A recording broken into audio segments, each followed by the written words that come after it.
Hello, is it me you're looking for? I can see it in your eyes that you want to hear about the books I read in January.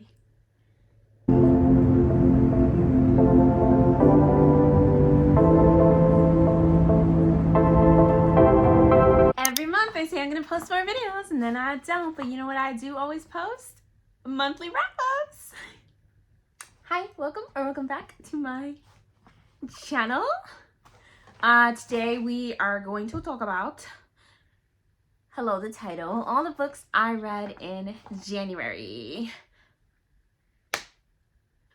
Honestly, I'm really proud of myself for the amount of books that I actually read because January was just not my month at all. So first of all, I can't even turn on the ring light right now because I have a concussion and light is just not it for me. So hopefully the golden hour vibes are hitting right now. If not, just pretend. But yeah, so I actually started off the month and was pretty sick for like the first 2 weeks, and I was still pushing through like for like one of those weeks. And the second week I was like, I can't do it, and then I was good for a week, and then I hit my head, and I haven't really read anything since then or edited a video or posted anything because like looking at screens, lights, and things like that I'm really sensitive to. But I'm doing my best, okay? January was my free trial for 2024, and we're hoping that in February I will now get my ish together. But regardless of all of that, I still read 10 books in the month of January. Isn't that crazy? Like, I'm still shocked at myself. And not all of them were like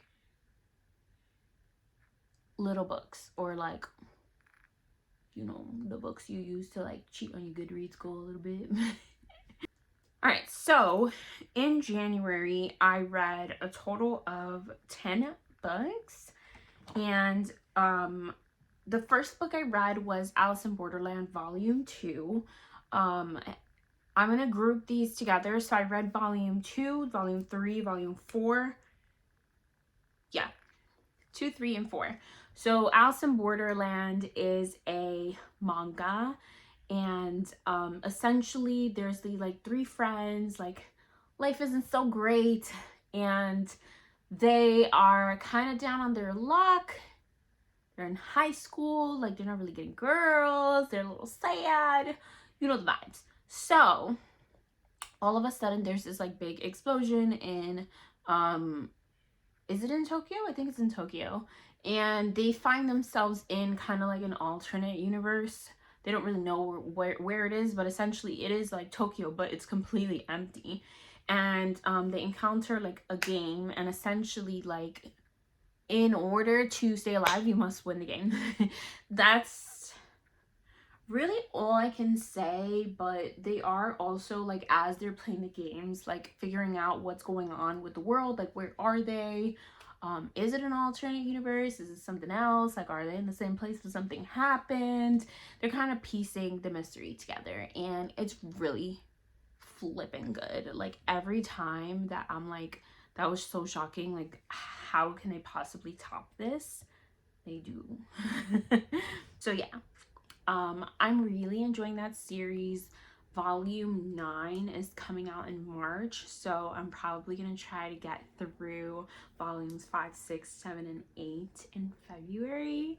So you'll definitely be hearing more about it, but like literally this thing's blowing my mind. And then my friends and I are watching, there's a live action version of it on Netflix right now. So I've been kind of making sure that I read like more than what I've seen in the show, just to like not ruin the books for me. But everything is chef's kiss. I gave every single one of these 4 stars. And I think like the only reason that I'm not really giving it 5 stars is just like because I'm not gonna lie, it's a little violent, but like, you know, that's the nature of like, you're playing a game where if you don't win, you're unalive. So take that with a grain of salt. So the second book that I read was, I was trying to finish my book of the month stack of shame. I read The Kingdom of Sweets by Erica Johansson. This book is essentially a retelling of the Nutcracker. So there's two twins, Clara and I think Natasha. Yeah, I was right. Look at me remembering character names. And they travel to the Kingdom of Sweets where they encounter the Nutcracker, the Sugar Plum Fairy, and other things, but it has a little bit of a dark take on it. I really enjoyed like the world, like the way that they portrayed and described the Sugar Plum Fairy in this book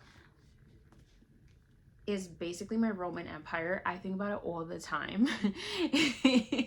It was a good description. However, I just felt like parts of the book dragged. It didn't really make sense, and so I was a little bit bored at times. I think the world building was good, but the plot, the execution wasn't really it for me, so I ended up giving this 2 stars. But it was a really unique concept. The Scarlet Alchemist. How pretty is this book? Anyways, I read this because it matched a prompt for Winterween that I wanted to, I couldn't really find another book on my physical TBR without buying a book that matched the prompt, and this was like the closest I could get. I have to be honest, I had no interest in reading this book at all. When I got it as part of like a monthly box, but it was really pretty, so I kept it and I was like, you know what, let me give it a chance. I ended up really liking it. I gave it 4 stars. I will probably be continuing this series. It's gonna be a series, the first one, and I think it came out this year, so don't quote me on that though. But it was good. I think especially the first half of the book. So the character in here is essentially growing up in like this like impoverished town in China, and she is an alchemist and she's able to do some things that other people are not, and she's using that to kind of like make means to, you know, help her family like provide for themselves. But she finds an opportunity to be an alchemist for the royal family, and she's kind of going through like the trials and tasks of like trying to become a royal alchemist, and then some other like mysterious things are kind of like going on. They're a little bit weird. I was really engaged with the part where like she's going through the trials of like being an alchemist. I felt like it was super interesting. Like there was a lot of really important topics that go along with it. Like it's so much harder for her to go through it because she's like experiencing some discrimination. So not only does she have to overcome like the trials that everyone else does, but also her own personal struggle.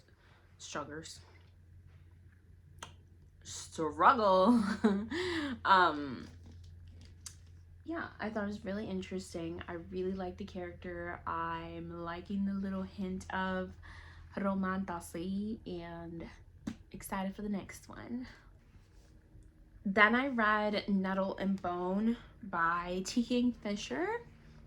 I'm looking at it in my journal. I read this for Alexandra Rosalind. I always forget how to say her name. I swear I do love her, but I forget. I'm sorry. I always want to say my own way. And I read this for her, something on her Patreon. And, why did I totally forget what I wanted to say? This is another one where I felt like I liked the idea of this book. Essentially the main character is essentially going on a journey to like complete some like, let me correct myself. The main character is going on a journey to go save her sister from the person that she's married to, because he is not the best person, and she thinks that she needs to get away from that situation. So she's kind of acquiring some like magical help along the way. I think that like the the author did good at like setting up the vibes in this story, but overall I felt like you're on this like magical journey and like not a lot happens. There is a point where there's like a drowned boy who comes out and he's like a little spooky and everything, and I was like expecting like, oh okay, what's gonna happen, but then he just kind of was like, all right, I'm backing off, good, and nothing really happens. It's kind of how I feel about like the whole story. Like everything was just like a little bit too easy almost, and then obviously we have the build up at the end, so do with that what you will. I don't know if that was even a good description, but I gave this book 2 stars. Again, I like the vibes of the book, but the plot didn't really do it for me. Then I read Sanctuary of the Shadow. This was purely a cover buy. I saw it on on the interwebs and I was like, wow, that's a pretty book, and I bought it. Well, my friend read the description and she thought it was interesting, and we buddy read it together, and it was, I'm sorry, Aurora Asher, please don't watch this part. I felt like this book was like kind of poorly written. It just was like the writing style was just not for me. Just kind of felt like we did all the like typical tropes, like typical things that happen, so it felt very predictable, almost like things were just happening to happen, or things are happening because that's how they're supposed to happen in fantasy books. Like that's what this book felt like, to be honest. Like there was the one character who like speaks in riddles, and it was like, for why? What is the reason? There's no reason. And it's not even like the riddles were like it's not like the riddles were like, you know, like, oh, that was clever. It was more just like she just speaks in a way that no one can understand what you're talking about. Yeah. And I was a little weirded out by like the main love interest character. So anyways, I'm not gonna sit here and rag on this book. It does, like, if you read the description, which is that it's about a girl who is essentially, she's not really human, she's like an elemental. She lives in this like circus where people who have magical abilities, some of them are like part animal, live as a sanctuary, because they're not really accepted outside by like humans without powers. And one day she encounters this dude who he doesn't have any memories, he doesn't know who he is or what he is, and he may be something darker than expected. I think that's all I can say without ruining the book. The one thing I will say is that if you're reading this for the circus vibes, don't, because that part is a little bit misleading. There is like mention of the circus, but I wouldn't say that the circus is like a primary point of this book, which also led to a little bit of the disappointment, I guess. But I gave this book 1.5 stars.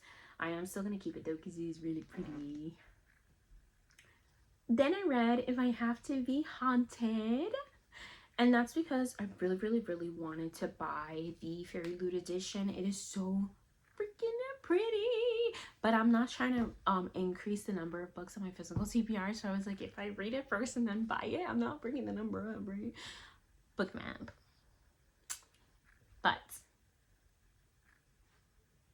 I also really enjoyed this book. I gave it 3 stars. I firmly believe that 3 stars is a good rating for a book. It means I enjoyed it and I would still recommend it. I liked, let's talk about what this book is about first. So essentially it's a girl and she is kind of like a rival with this dude at school. Like I think they're in high school, they're young, and they're kind of like rivals, but then he passes away and he's a ghost and she's a ghost like whisperer. I don't know what the word is, but she talks to ghosts, so really she's like the only one that he can talk to, and it's interesting. it was a good time. I think at some points I was like a little bit checked out, which is why I gave it 3 stars. But I really liked all of like the magical creatures that appear. I like the little dodo bird, and the like rivals to lovers vibe. It was cute. Then I read Mislaid in Parts Half Unknown by Seanan McGuire. I was reading some new releases, including Sanctuary of the Shadow. This is the 9th book in the Wayward Children series. I ended up giving this 3 stars, which now that I'm thinking about it, I would honestly even say like 2.5. This is the first one in the series, and I don't want to say anything because it is part of a series, although you can read all of them individually, except that I felt like this is the only one in the series that you can't read individually. This one feels more like a continuation of book 8, which was Lost in the Woman and Found, where there's a girl who so essentially all the children in these books find doors that lead them to other worlds, and the particular girl in this one, oh, that was not a good look.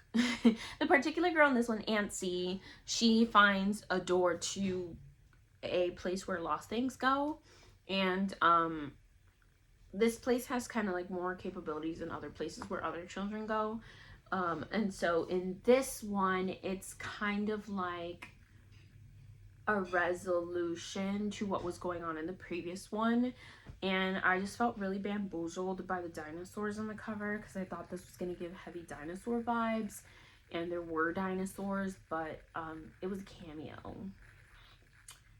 But then again, I'm like, if you don't put dinosaurs on the cover, what else would you put? But it still let me down. I'm so sad because I love this series. I will continue to buy any and every book that comes out in this series, but this one was just, you know, we're just gonna ignore this one. And lastly, but not least, honestly, this was probably my favorite book of the month. This was My Roommate is a Vampire by Jenna Levine. It's a girl.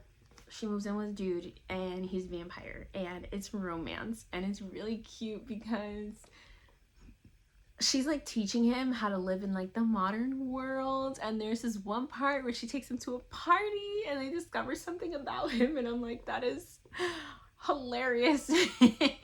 Or like, I guess it's not something like about him, but like it's him trying to fit in, and it's just like, that was a little unexpected. Like, you didn't quite get it, but you did. It was just funny. It was really cute. It was really quirky. I would say like this is a book that's like a prime example of like a book does not need to be like the most like beautifully like lyrically written. Like, I think this one was just like simple and funny and cute, and I loved it. And it was a little corny and cringy sometimes, but I kind of liked that too. So I think this is my favorite book of the month.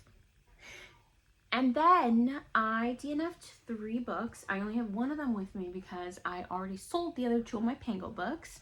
So, you know, if you want some pretty new books, you can check out my Pango down below. Shameless plug. But the first book I DNF'd was The Shadow of the Wind by Carlos Ruiz Zafón. I'm so sad. First of all, this book is gorgeous. Like, I'm not even sure if I want to like sell it or get rid of it just because it's so pretty. Like, it just gives vibe. I can't believe I found this edition of the book.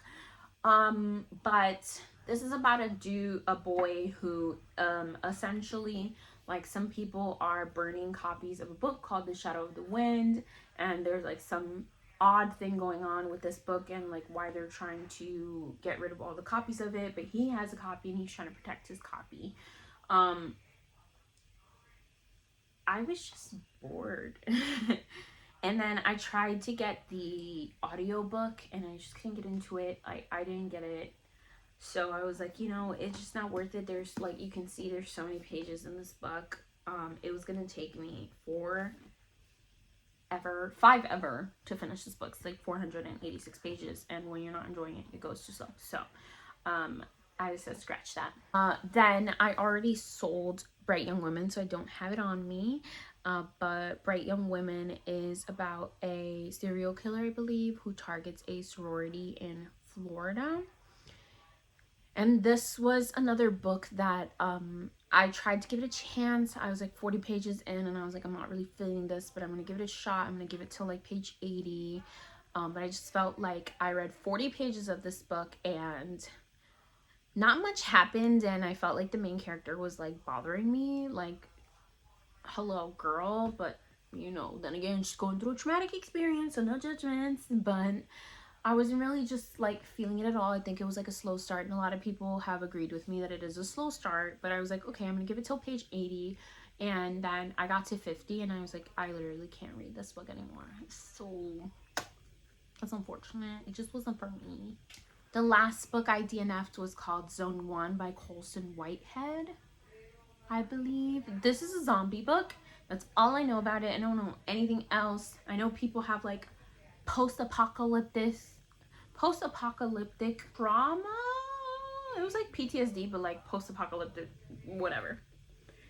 It's a zombie book and I couldn't get into it. And once again, I tried the physical, I tried to get the audio. I just was not interested at all, like pretty quickly from the beginning. It just, I don't know, it was a gift. I wanted to give it a try. I'm sorry if you're seeing this. I love you, appreciate it so much. It just was like maybe a little too out of my wheelhouse. So I had to deal with it. But yeah, so I had a total of 10 books. I read 3 of them through Libby. I'm trying to be more responsible with, like, you know, not buying books unless I really want to read them. So like, I did read a sample of Legends and Lattes on the internet on the Libby app, and then was like, okay, it's a good book, and then I bought it physically. So I'm trying to do more of that. Well, I bought it, by the way, in February, okay? Because I was on a book buying ban in January. Don't come for me. I bought it on, like, February 2nd. And,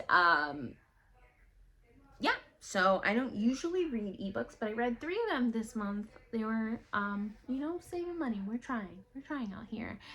And, that was a total of 3,279 pages in the books that I finished. I didn't include the DNFs.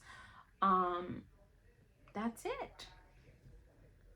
I hope you enjoyed. I hope I get over this concussion so I can read more and post more. I love y'all. Thanks for watching. Make sure you hit that to encourage me to post more, and hit that subscribe button if you're enjoying the family. I will see you when I see you next.